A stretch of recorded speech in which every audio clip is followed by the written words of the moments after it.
미송이 하이. 너의 한능검 5점 업을 위해 준비한 한국 조형사 자료야. 오늘은 첫 번째 레슨으로 회화 파트, 일반 회화 파트 자료를 준비해봤어. 근데 한능검에 나오는 조형사는 굉장히 대표적이고 간단한 것들 위주로 나오기 때문에 설명도 간단하게 하고 암기를 잘 할 수 있도록 청킹 위주로 할게. 그래서 약간 이거 외우는 게 좀 억지스러운 것 같긴 한데 싶을 수도 있지만 이게 확실한 방법이니까 잘 봐줬으면 좋겠어. 한국 회화라고 하면 시대별로 스타일이 크게 다른데 선사시대 같은 경우에 구석기, 신석기 시대에는 벽화를 그렸고 알다시피 삼국시대에는 뭐 무용총이라든지 그런 데서 나온 무용도 아니면 씨름도 이런 무덤 벽화, 무덤화 위주고 고려시대에는 불화를 많이 그렸어. 불화는 부처님의 그림. 그리고 조선시대는 크게 두 종류로 나뉘는데 문인화와 화원화로 나뉘어. 우리 시험에서는 조선시대 회화가 주로 출제가 됩니다. 그래서 문인화랑 화원화를 살펴보면 문인화는 말 그대로 선비 계층이 자신의 학식을 드러내기 위해서 그린 그림이야.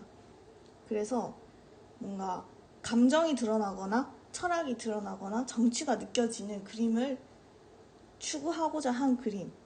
그리고 화원화는 이 프로 화가들, 궁정 화원들이 그린 그림이라서 굉장히 테크니컬하고 채색도 화려하고 기술적 완성도가 되게 높은 그림이야. 그래서 이 사람이 나의 뭔가 이 높은 정신을 표현하기 위해서 노력했구나 라고 하면 문인화고, 화원화는 되게 테크니컬하게 잘 그렸다 싶은 그림이 화원화야. 이렇게 두 개 일단 구분할 줄 알면은 좋을 것 같아. 다음으로 시대별로 키워드가 있는데, 일단 조선 초기의 키워드는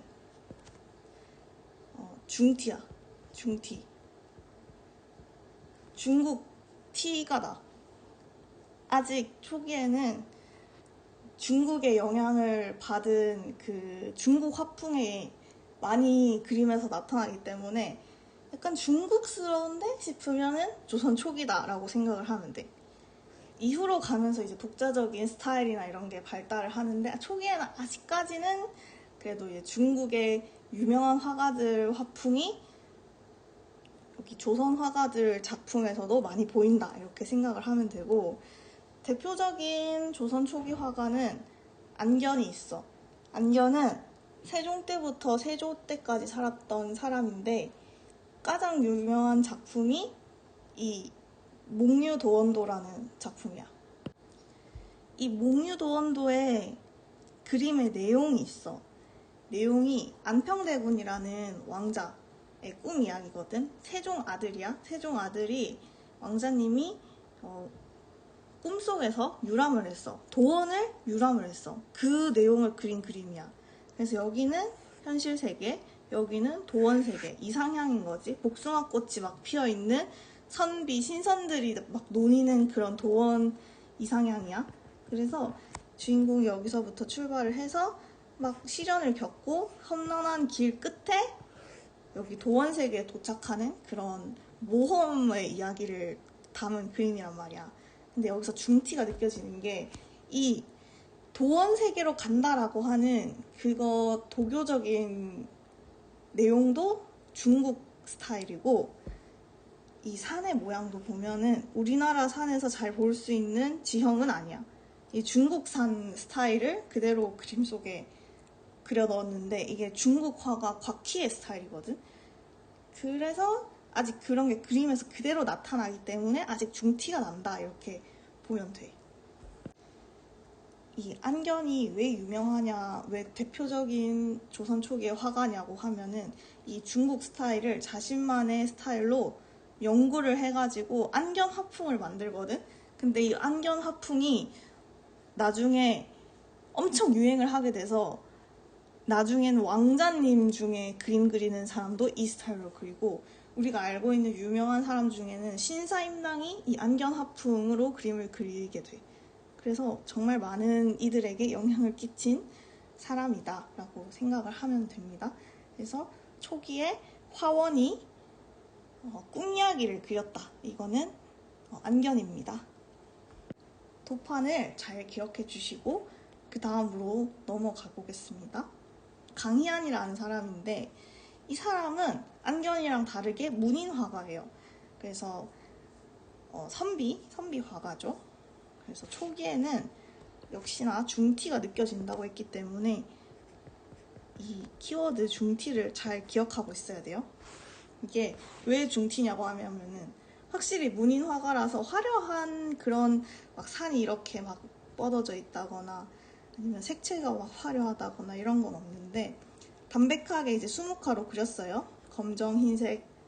근데 이 인물을 확대한 걸 보면은 이 헤어스타일이 어때요? 약간 변발 스타일에다가 얼굴 이목구비도 약간 넙대대하고 인자한 미소? 중국 스타일이죠? 헤어스타일이랑 얼굴 표정 이렇게 하는 거 약간 중티 나잖아요. 중티 나는 문인화가의 그림은 이 강희안 씨인데 이거 청킹을 어떻게 하면 좋냐면 여기 희에서 이 아저씨를 그려주는 거예요. 그리고 약간 중국스러운 이 옷 소매 같은 것도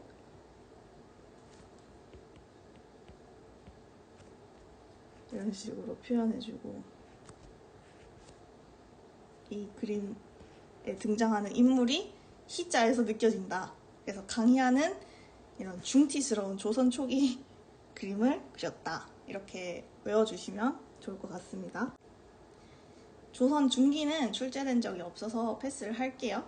조선 후기로 바로 넘어가게 되면은 정선이 나오는데 정선 유명하죠? 왜 유명한지 설명을 해보도록 하겠습니다.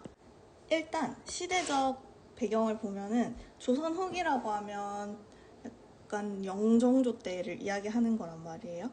그래서 이때 실학이랑 이런 게 등장을 하게 되잖아요. 그래서 이 조선 후기의 키워드는 민족적 자아의식 그리고 독자적인 거 많이 하죠. 그리고 이런 문화예술 쪽에서 이렇게 확 펼쳐지기 때문에 문예부흥도 키워드로 생각해 주시면 좋을 것 같습니다.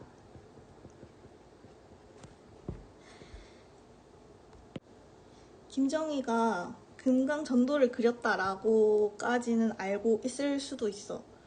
근데 이게 왜 한국적인 스타일이냐라고 했을 때 이 진경산수를 그리는데 진경산수가 원래 중국 화풍에다가 중국의 그 산수를 그렸어. 뭐 유명한 무슨 산에 어디 언덕에 뭐 이런 걸 그리거나 아니면 중국의 이야기 속에 나오는 그런 상상 속의 산을 그린다든지 아무튼 중국 스타일로 많이 그렸었는데 이제 그게 아니고 한국에 있는 조선에 있는 산수를 내 눈으로 본 걸 그리겠다 이렇게. 근데 거기에다가 이제 스타일은 중국 스타일을 섞어가지고 그리겠다 한 게 진경산수. 실경산수 플러스 남종화풍이 진경산수라고 생각을 하면 됩니다. 그리고 여기서 그림 속에 그냥 그림만 금강산을 그린 게 아니고 여기에 뭔가 음양오행에 들어가 있는 그런 여러 가지 아이콘들을 넣으려고 되게 많이 노력을 합니다. 그것까지 다 설명을 하면 조금 길어질 것 같아서 가장 크게 눈에 띄게 잘 보이는 거는 태극 문양이 숨어 있는 건데 이거 억지가 아니고 진짜로 이렇게 여기에다가 태극 문양을 찾아보면 요렇게 여긴 어둡잖아. 여기 나무들은. 그래서 멀리서 보면 이렇게 태극 문양으로 느껴지게 됩니다. 그걸 노리고 그렇게 한 거예요. 여기 음양오행이 사실은 알고 보면 다 들어가 있어요. 뭐 물, 불, 흙, 철 이런 거. 그리고 이 그림이랑 같이 나오는 것 중에 유명한 그림이 인왕제색도인데, 이건 인왕산의 모습을 그린 거예요. 근데 이거 그릴 때가 76세인가? 엄청 나이 많을 때 그렸거든요. 근데 이때 친구가 죽으려고 했어. 친구가 죽으려고 해서 임종을 앞둔 친구를 생각하며 엄청 슬픈 마음을, 너무 우울하다, 이거를 이렇게 큰 이 둥 하는 검정색의 엄청난 그런 무거운 마음을 이렇게 둥 그리게 된 거예요. 친구를 잃을 것 같은 슬픈 마음을 이런 식으로 표현을 한 거죠. 네.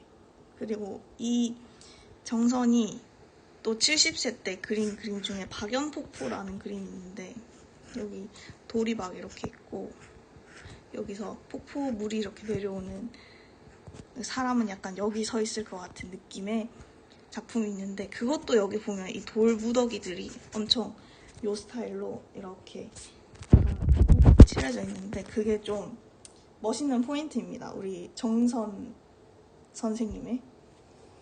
그리고 이 정선 그림인지 아닌지 모르겠다 하면은 정선만의 소나무 그리는 법이 있는데, 혹시 그 소나무가 있다면 정선의 그림입니다. 정선의 소나무를 이렇게 해서, 그 보면은 다 소나무가 이렇게 해서 이렇게 해서 이렇게 돼 있어요. 이것까지 알아볼 일은 없을 것 같긴 한데 그냥 설명했습니다. 그 다음이 강세황의 영동통구도입니다.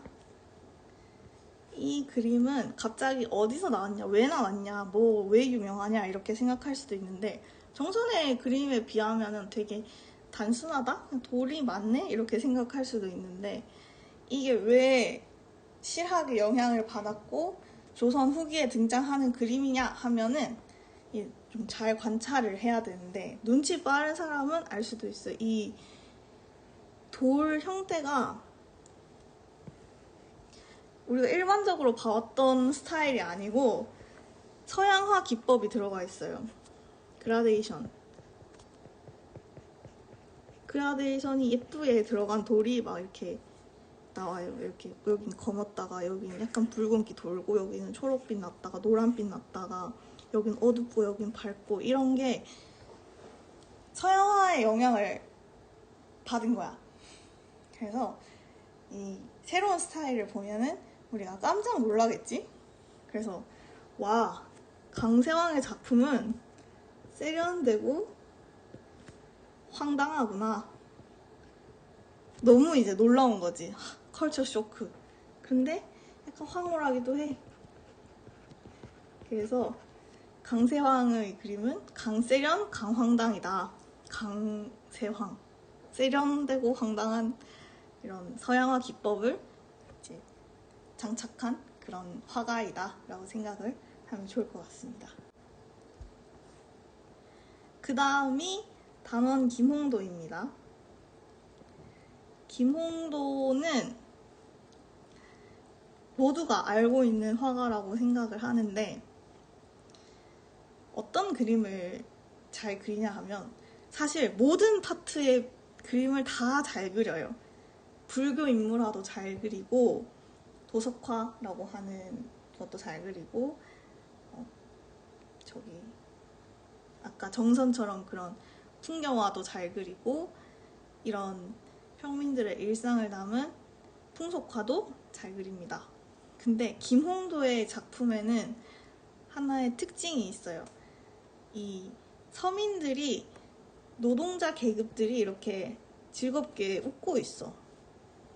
그리고 이렇게 즐겁게 생활하는 모습들, 평범한 일상인데 굉장히 행복해하는 일상을 그리고 있어요. 이게 정조가 굉장히 아끼던 화가인데, 정조의 이상향을 담은 그런 일상을 되게 많이 그려요.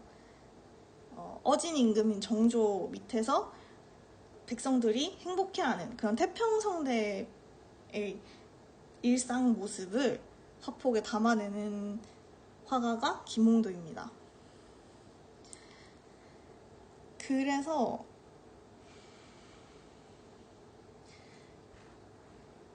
이 사람의 제자로 김득신이라는 사람이 있는데, 사실 김득신이랑 김홍도랑 약간 헷갈릴 수 있거든요. 근데 김득신은 유명한 그림이 이거밖에 없어. 파적도 이거밖에 안 나오긴 해서 이거 나올 때는 김득신이라고 생각을 하지만, 아닐 때는 그냥 김홍도를 골라야 될 때는 요거 말고 요거를 골라주시면 될 것 같습니다.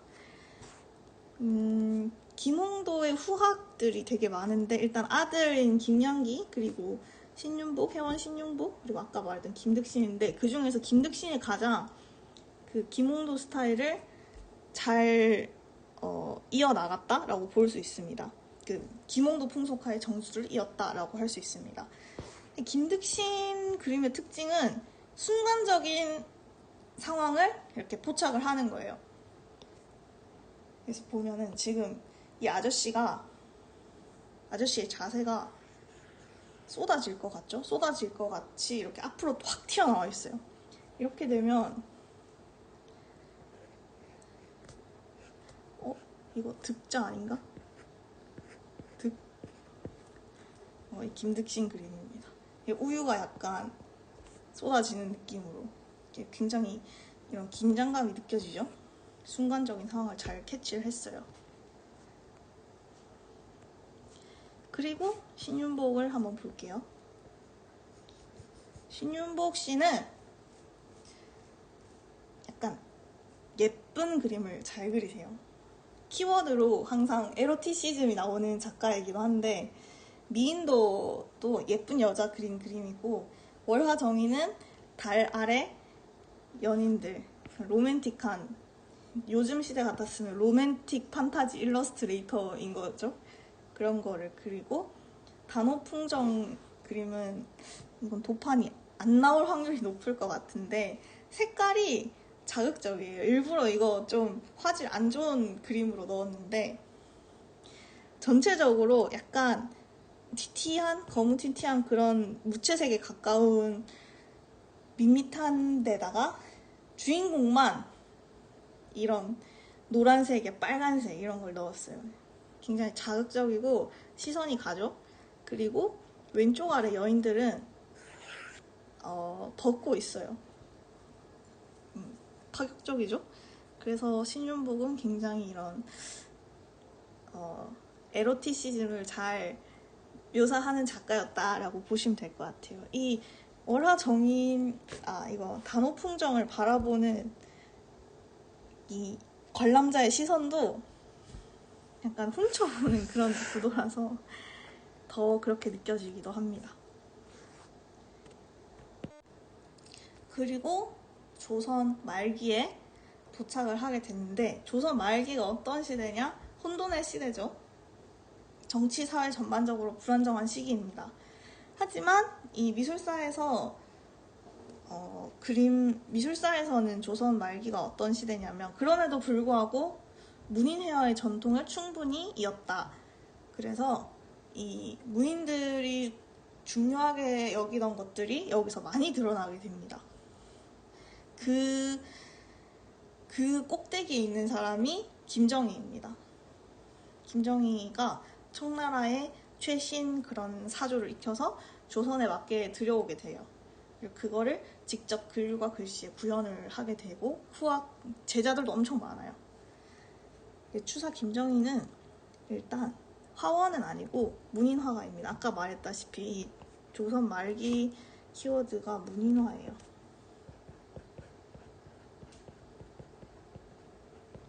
그래서 글씨 잘 쓰고요.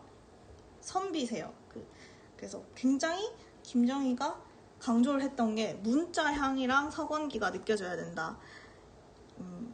약간 꼰대 같을 수도 있지만 문자의 냄새, 글 향기가 나야 되고, 그림에서 서건은 책의 기운이에요. 책의 기운이 느껴져야 된다.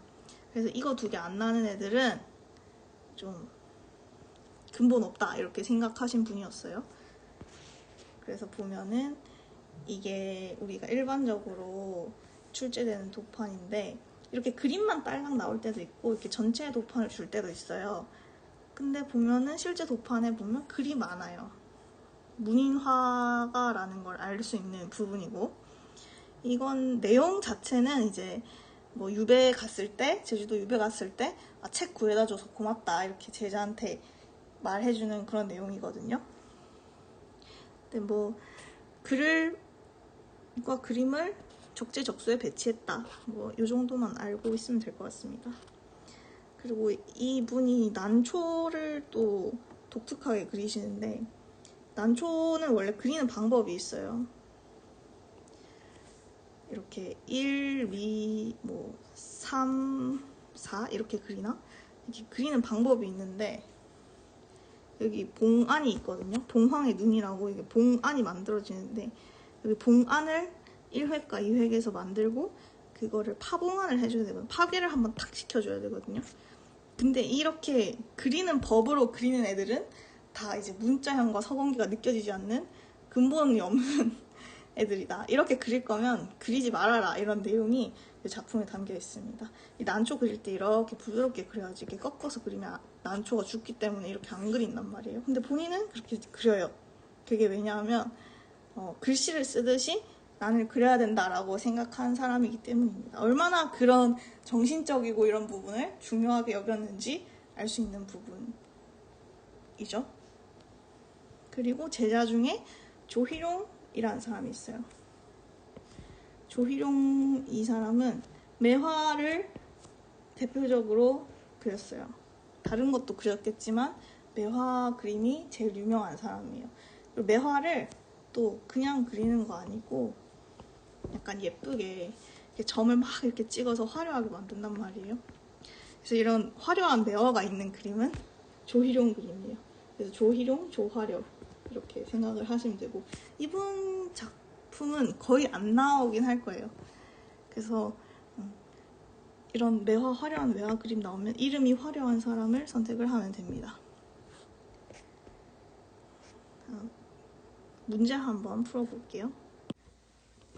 이거 63회에서는 약간 어렵게 나왔는데, 일단 그림이 김정희 작품인 건 알겠죠?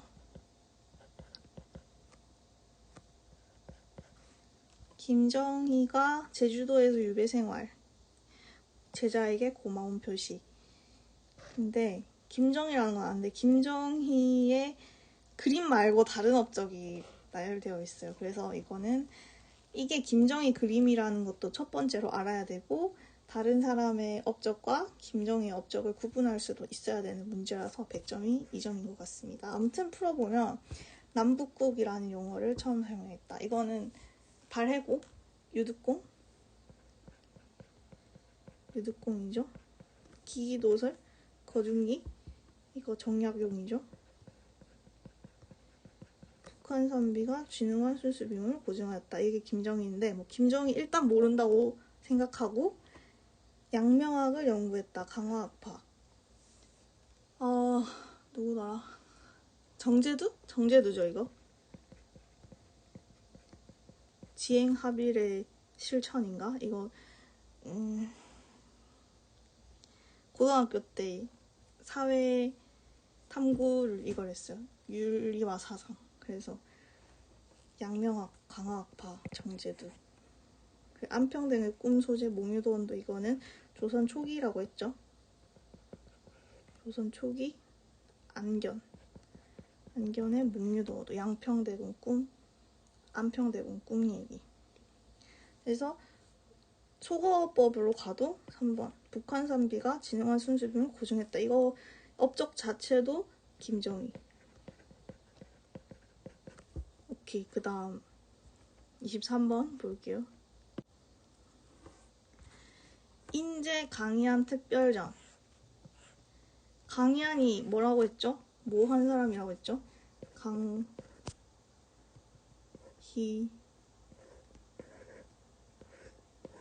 안. 이렇게 이상한 웃음 짓고 변발하고 있는 아저씨 나왔잖아요. 이렇게 이 중티 나는 아저씨 나오는 그림. 조선 전기 시, 글, 그림에 모두 뛰어난 것으로 유명했던 강희안의 대표작으로 간결하고 과감한 필치가 돋보인다. 간결하고 과감한 필치, 그림을 잘 못 그린다는 뜻이에요. 그림이 화려하지 않다. 그래서 글씨에 있는 것도 그렇고 화려하지 않은 것도 그렇고 문인화가입니다. 강희안 이 중국 아저씨 있는 그림 찾으면 돼요. 4번이죠. 끝. 또 다른 거 잘 살펴보면 이거는 매화가 이렇게 피어있는 그림이고 그 중에 집이 있기 때문에 매화 서옥도. 근데 이거는 아까 조희룡의 그림은 아니긴 해요. 다른 사람의 그림이긴 한데 아무튼 상관없는 도판이고요. 조선 말기쯤 이것도 그림이고 이거는 월화정인이죠. 예쁜 일러스트레이터스러운 그림체 신윤복입니다.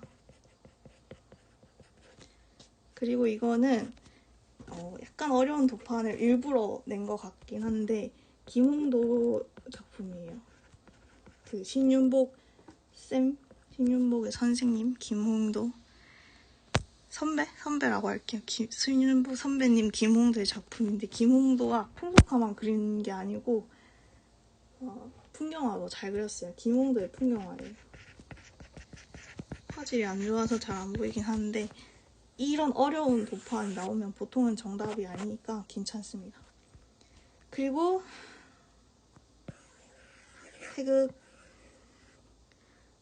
태극 정선의 금강전도.